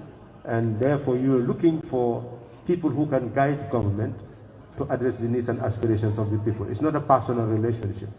But I believe that if we organize the state as we wish, because we are recommending that when we come up with the Constitution of the Third Republic, we should in fact introduce a system where the National Assembly would be able to confirm the appointment of ministers. So in that regard, you'll get the best quality. That is how to avoid such mistakes. Thank you. I think that would be the end. That would be the end for the media. So we need to give chance to the public. So there are burning questions coming from people, and especially we want to start with those from the diaspora. I understand there are about 5 people from the diaspora who want to ask questions. Can you raise your hands and come forward, please, to get access to the mic, so that the journalists can benefit from the questions? I saw some hands raised there. Where are the diaspora? Hassan? Yes, I'm right here. Okay. Can you raise your questions? Hello, President Saleh. I've got a few questions from the diaspora. The first one is from Bakariba. What he's asking is basically, we have in the Gambia an inheritance system in terms of chief alcalos. What is DOI going to do in terms of the chiefs and the alcalos? Is DOI going to continue the normal inheritance system, or is going to introduce a new system? Well, you must bear in mind that alcalos have roles. Chiefs have roles, but these roles have not been properly delineated. The chiefs are president of tribunals. So we are saying a president of a tribunal should not be appointed by a president or removed by a president. That person should link to the Judicial Service Commission. So therefore, as far as chiefs are concerned, their roles would actually be limited to be part of the judiciary rather than moving into the administrative domain and be under the control and direction of whoever is a head of state. Now the alcalo has a function in the village, and we are saying we'll enhance that function by transforming that alcalo into a register of birth, death, and marriages. And therefore the alcalo will actually have an office where the registration of birth, marriages, and death would actually be done, and the registrar of birth nationally will consult those documents, on a periodic basis in order to include them in the national register. And for that function, the alcalo should actually be remunerated. Other than that, I do not see what the alcalos, some alcalos own the land traditionally, and they give land to people. We are saying, in terms of the land tenure system, we are going to ensure that as far as state land is concerned, we'll freeze it. There will no longer be any sale of state land. But it will be allocated to those who want to engage in productive investment, and those who maybe for land compensation issues and such matters, and also for development. So the land belongs to the people and must be properly allocated, and that is it. I don't know whether that answers the question, but the change we are going to bring is that there will be village councils, district councils, regional councils, and those councils are democratic institutions meant to elect people so that they can oversee the village treasury and work with the village development committee. That is what we are proposing in terms of reform of the local domestic government structure, regional government structure. That we replace all those structures with councils of elected representatives. I don't know whether I've answered that question. Yes. Yes, thank you very much. Okay. The second question is from Ami Ibusi. She's asking, is there any coalition talk between SRFAL, yourself, and Citizens Alliance? Well, I don't know what answer could be given. I believe that the situation is very fluid and people change alliances in so many ways. So anything is possible because the people can continue until close to elections before they withdraw. And when they withdraw, they can join any political party. So we expect that some political parties will see the need to work with us on the basis of sovereign equality in order to really change the destiny of our homeland. We anticipate that. And when that happens, we'll announce it. How sustainable is 12 maternity leave? 12 months maternity leave is sustainable. The third question is from one of the basically they're asking, the health centers are built by individuals already in the villages. What is TOI going to do if they become government? Are they going to continue supporting them, or is there any policy in regards to that? Well, we have said very clearly that each village should replicate the institutions of the state. They should have hospitals, they should have schools, they should have roads, they should have community centers, police. All structures should be replicated in the village. That's what we are saying. So therefore, the health centers will certainly be maintained, and if those individuals want to assist further, they will be able to assist, but they will be maintained from sovereign wealth fund. Before we get to before we continue the diaspora, let's give a chance to two questions from the public, and we continue diaspora. Two from the public, yes. Yes, good evening. I'm Mr. Jangha. Yes, Honorable Salah, I've heard what you have said. It's brilliant, and I think this is revolutionary in the sense that you want to uproot the system that is already planted by the colonies. And this book is written by John Perkins, and it is saying how the corporations and the banks and government internationally, how they manipulate governments and encourage their leaders to take debt, that they can now use that debt as an opportunity to control the leadership of this country, that they can use to make them do their bidding. And we understand that this manifesto is simply revolutionary and is against every principles or policies of the West to dominate the African continent.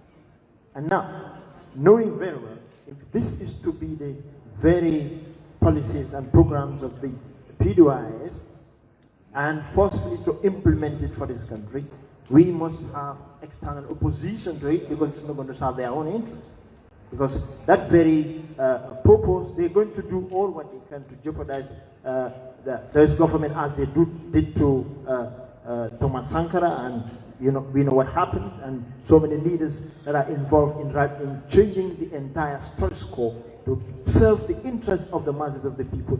And if that happens, institutions like World Bank, IMF will come in with their conditions to make sure you go buy the loans they're bringing, or else some other conditions can tie in to jeopardize the very programs we're trying to put in for our people. So what are you going to do if this will happen to you if you become the president of this country?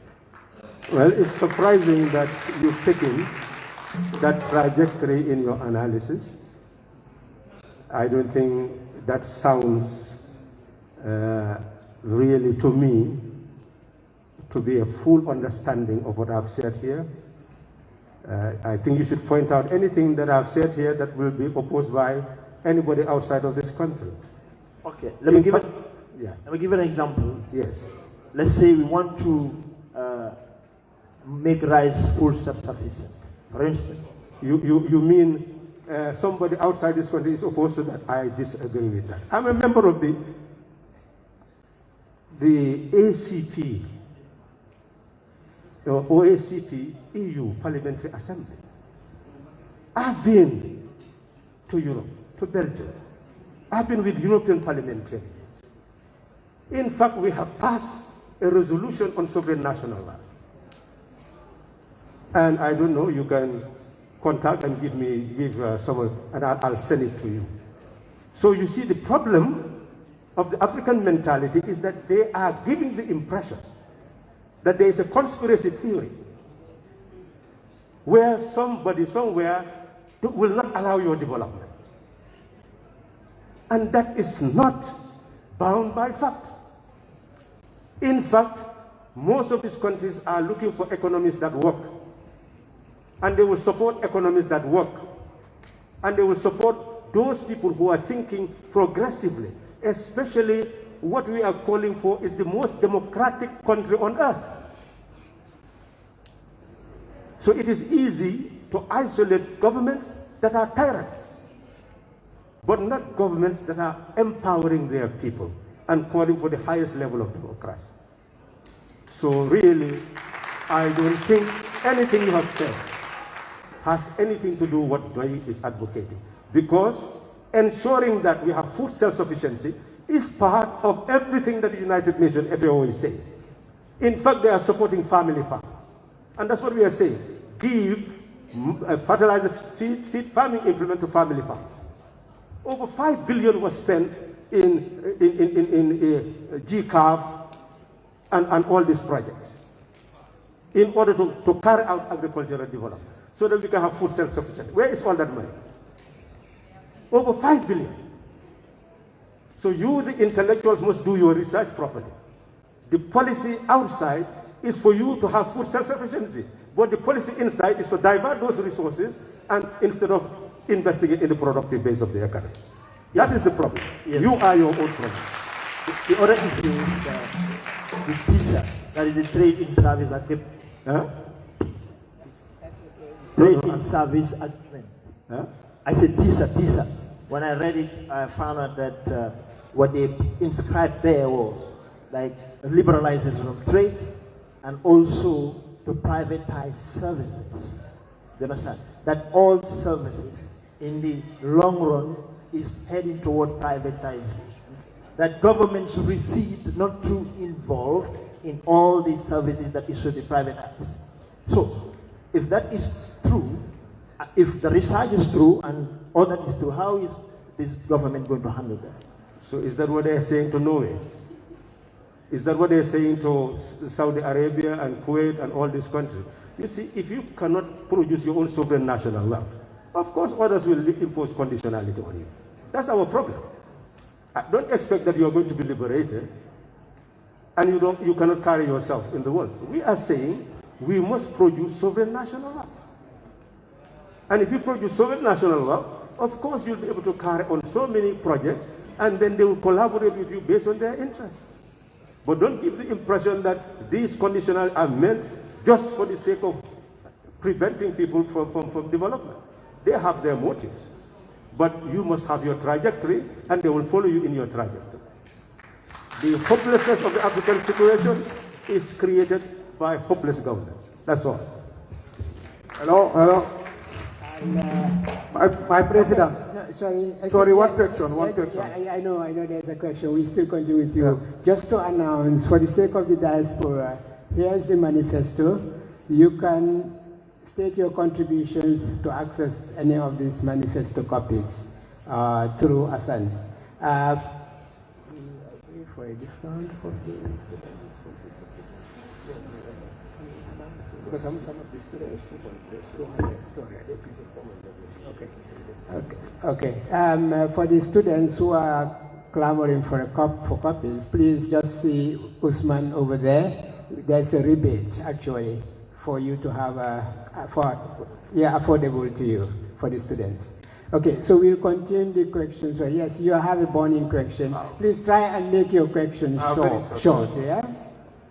Well, my president, lu ma bëggal laajte nag si wolof laa ko laajte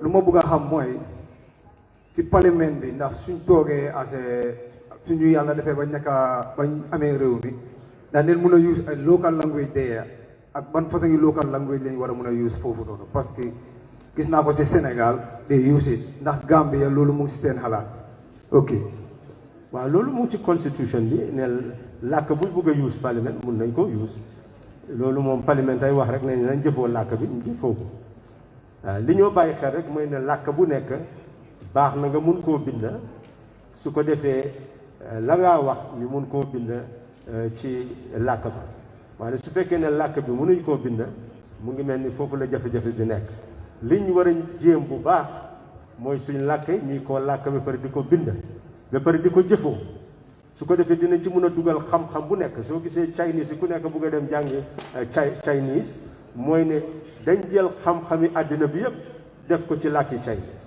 xam-xami àddina bi yëpp ñu def ko ci arab xam-xami àddina yëpp ñu def ko ci français xam-xami àddina yëpp ñu def ko ci anglais mu mel ni soo buggee jàng xam-xam bu mun a doon soo moo kalee làkk yooyu rek mun ngaa jàng téere yooyu ñun africain si loolu la ñu war a def te dafa gudd.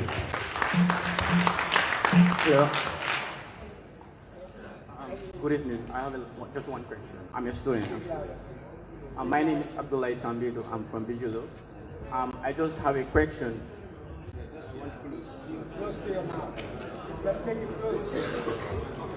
I have a question that is going to be directed to Honorable Shala, the upcoming president for PDOIS. I'm a student actually, and I would love to be groomed and nurtured for the future.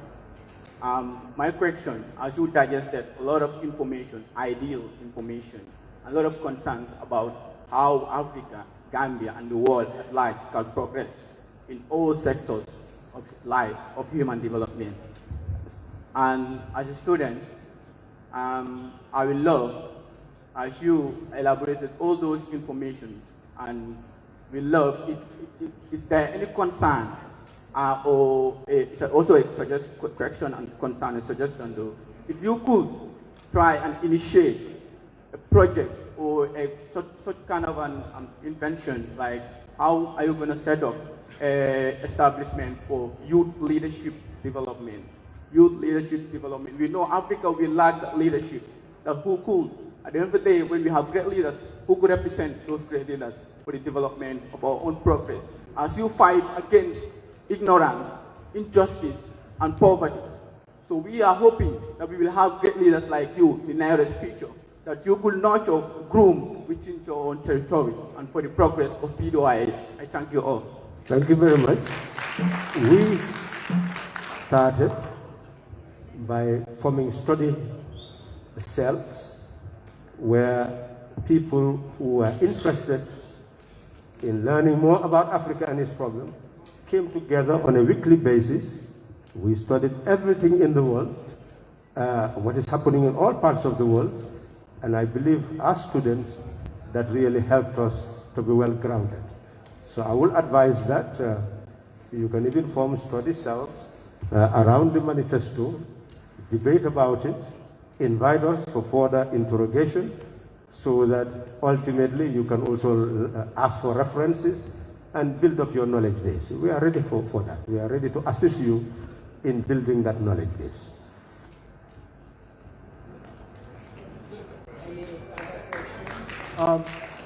Yes, I have a question. Is there any question from the public? Yes, there's a question here.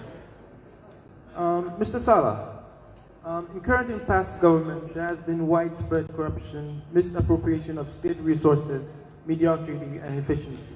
To implement your bold policies and programs for system change, you will need a robust civil service that will drive your transformative agenda.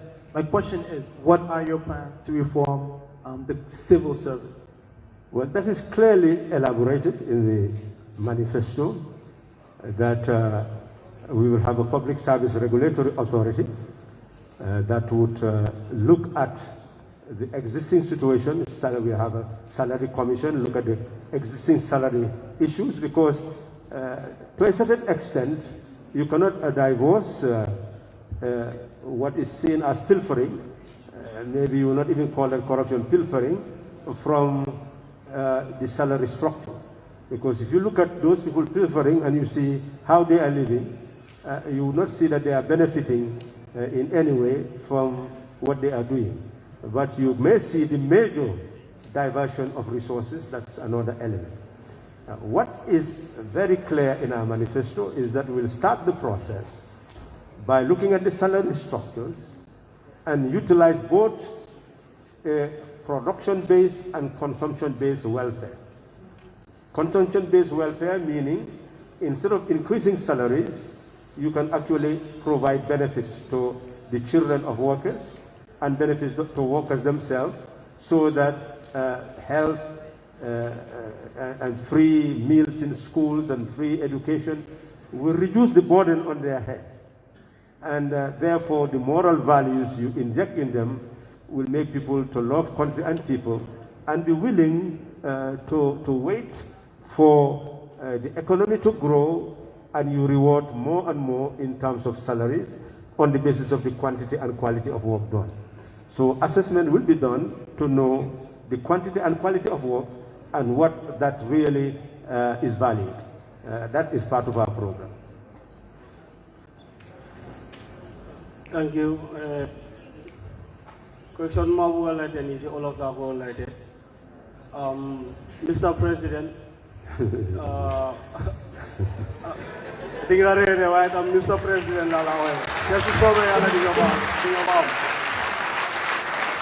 the President Adam Barroso la dege tay de na coup de sama dege dal dara de xew nga xamne ne yo rek amuna amé nguur bi time bi wa dina ne coup d'état na ko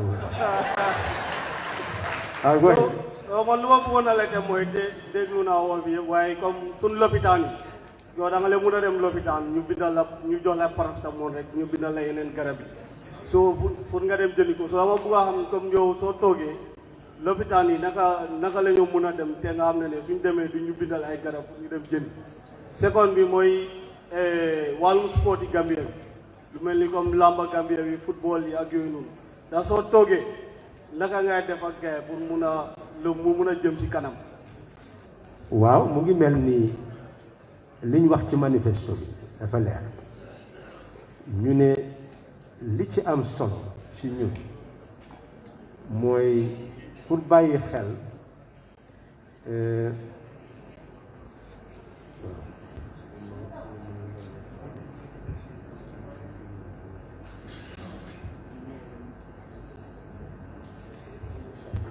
waaw ñun liñ wax mooy ne waaw liñ wax mooy ne di nga am health medical and health regulatory authority. Gis nga pour taxawal nguur mooy pour jox nit ñi li nga xam ne mooy service bi ñu soxla. suñ ñëwee ci wàllu wér-gu-yaram war nga am garab, war nga am ay docteur, war nga am fi nga xam ne foofu la ñuy faje foo xam ne nit ki su fa eggee dina faj.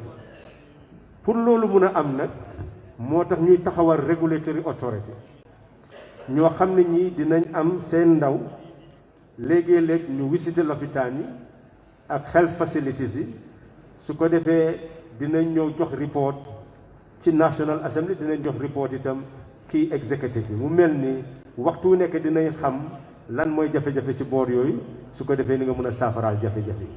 daanaka loolu daal ci bunt bu nekk foo xam ne fii service ang fa dina am regulatory authority boo xam ne mooy nekk ci kaw pour inspect gis ne li war a am mu ngi am. loolu nag mu ngi aju ca njiit la, su fekkee ne njiit la jub na ah foog lu nekk aw yoon, su jubul na lu yàqu nga xam ne moo ko yàq.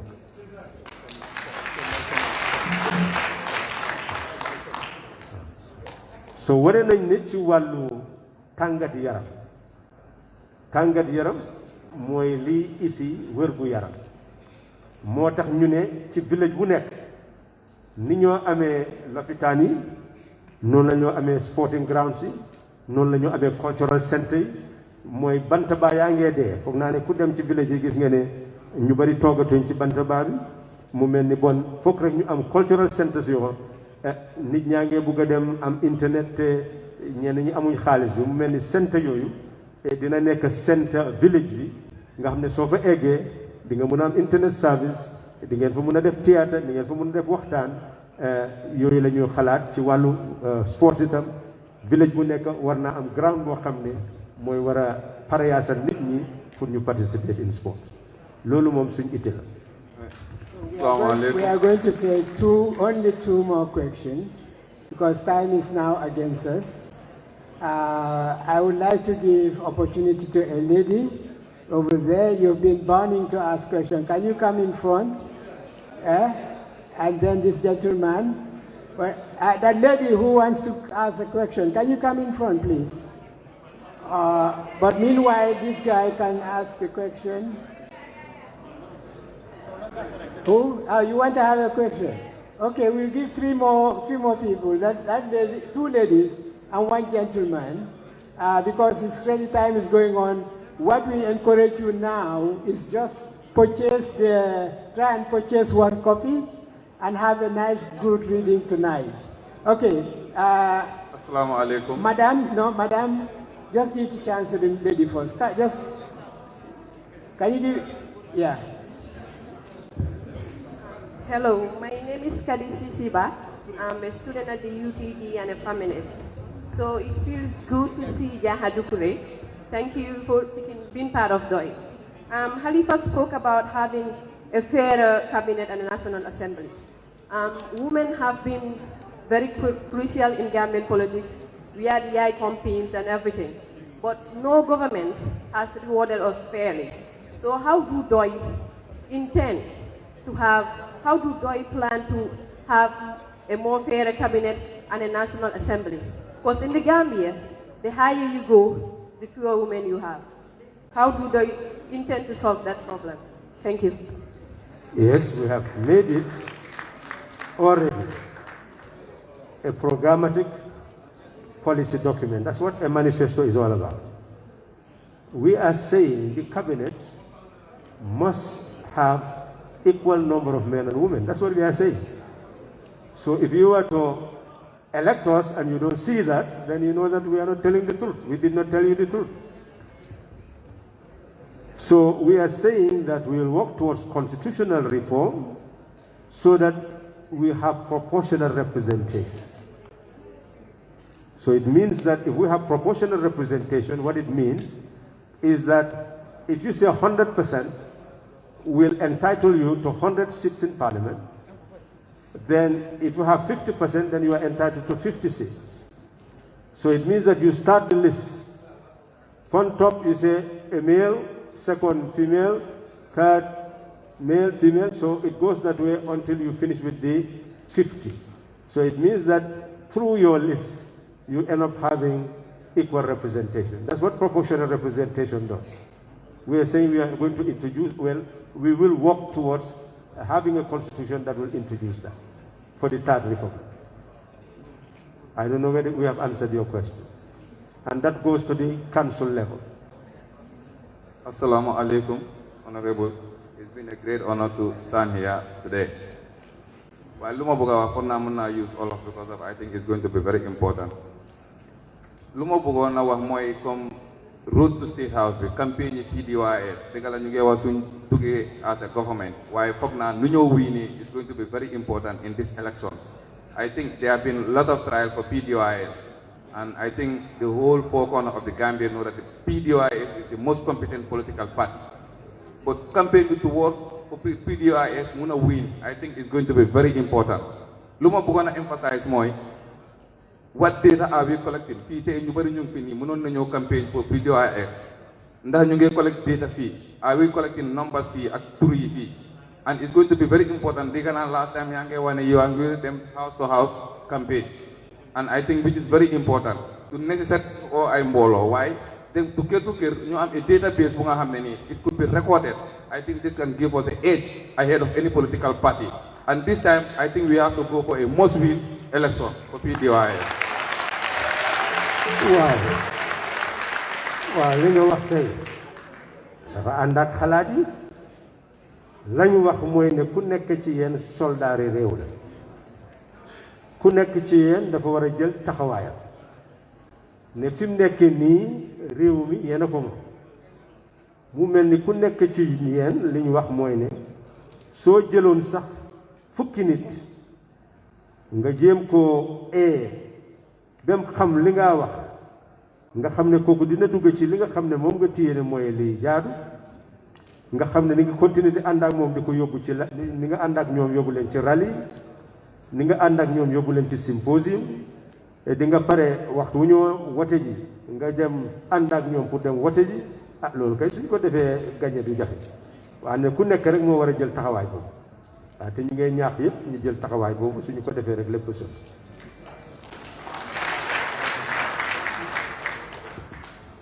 Good evening, ladies and gentlemen. My question is, Mr. Sala,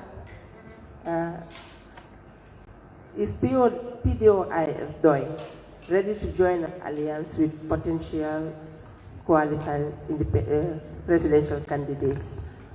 Are they ready to join an alliance? Well, that's a good question. I have said it after my nomination papers were actually submitted, that we participated in 2016 to build a coalition. And after building the coalition, we won the election. Thereafter, because of different ways of looking at the way government should be constituted, one could say that partisan consideration took the helm and other considerations receded in the background.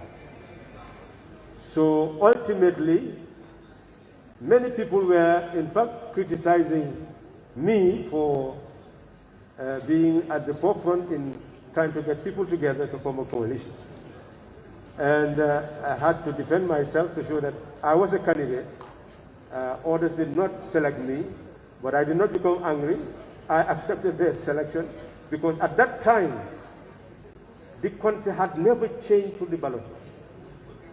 And I saw it as an achievement for change to occur for the first time through the ballot box, so that Gambians who used to say that you cannot remove a monarch by the ballot will know that the person who occupies State House is not a monarch, and we have the capacity to remove that person. So that lesson is understood. Now, the next lesson is, can we eradicate the poverty of our people? What they are criticizing the government for, can you build a coalition capable of addressing that? And we are saying, yes, you can build a coalition addressing that. But that coalition must have a transformative agenda, a transformative trajectory, and a leader capable of putting that agenda into operation, to implement it. That's what we are saying. And we are open to that. Any leader capable of accepting and advocating and promoting a transformative agenda to eradicate the poverty and injustice of our people is a leader that we can work with. And we are inviting all those who believe in that to come on board, and we move.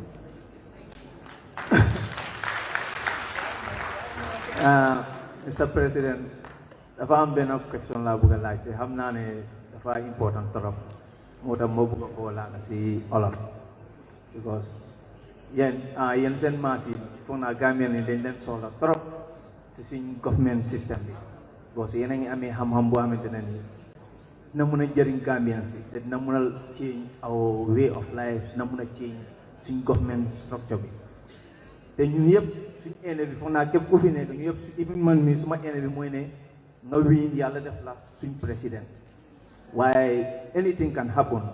So my question is, for example, when things affaire yi ñëw in another way around ñaanuma ko yàlla waaye anything can happen su ñëwee in another way around because people like yéen ak fu naa Gambien we should not just let you go like that so dañ leen soxla. So ndax yow comme let's say if, for example if beneen government ñëw ñu passé win or maybe government bu fi nekk mu continue win mu xëy na ñu am beneen second thought ñu gis ne yéen dañ leen soxla si système bi ndax ñooñu for example ñu war laa appoint bugga laa def ministre pour Gambian si mun nañ jëru si seen xam-xam bi ndax da nga allow pour liggéey ak gaay. This is my question. waaw xam nga li ngeen war a bàyyi xel mooy ne suñu constitution bi ni mu mel mooy ne président bi dafa am doole pour fal di folli ministre mu mel ni soo xasee nekk ci gouvernement bu demee noonu sa bakkan mu ngi ci li ñoo ooyee xotti leket o xolliti gerte ndax noonu lañ koy waxee sa bakkan a ngi ci xolliti gerte waaw mu mel ni anytime rek kooku mun na laa génne ci place boobu waaw mu mel ni doxalin nag moo yóbbu réew kanam moo ko dellu gannaaw soo bokkut ak nit doxalin nga ne ni nga nekk ci ronam doxal yow li nga bëgg a doxal te moo la ëpp doole foog naa ne yaa ngee nax sa bopp waaw mu mel ni nag foog naa ni ñëw ba bee jaaw nii di nax suma bopp loolu xalkaare la nekkul yokkute kon nag maa ngi leen a tàggu ne su fekkee ne nit yi Gambie soxla wuñu ma ma jël rek ne fii la em su ko defee nag may leen a léebaatul ni ñoo isee développement ci réew lu ma gis itam ne jaaduwul ci réew ma taxaw wax ci ni ñoom Bishop Tuutu daan def rek ñun dinañ nekk elderly statesman yoo xam ne dinañ gàggante koo xam ne kii bëgg nañu gàggante loolu moo war a nekk suñu warugal ci li waaye nekkaatul di toog ci place boo xam ne bi yow óor na la ne doxalin ba nga soxla pour génnee coono bi doxalin boobu nekk fa doo fa jëlee dara lu dul sikkaan bi ne lu yàqu.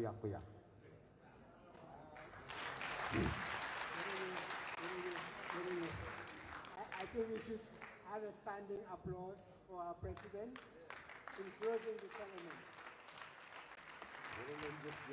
jërëjëf foog naa ne ba tey rek secrétaire général yi doy na moom laa ooyee président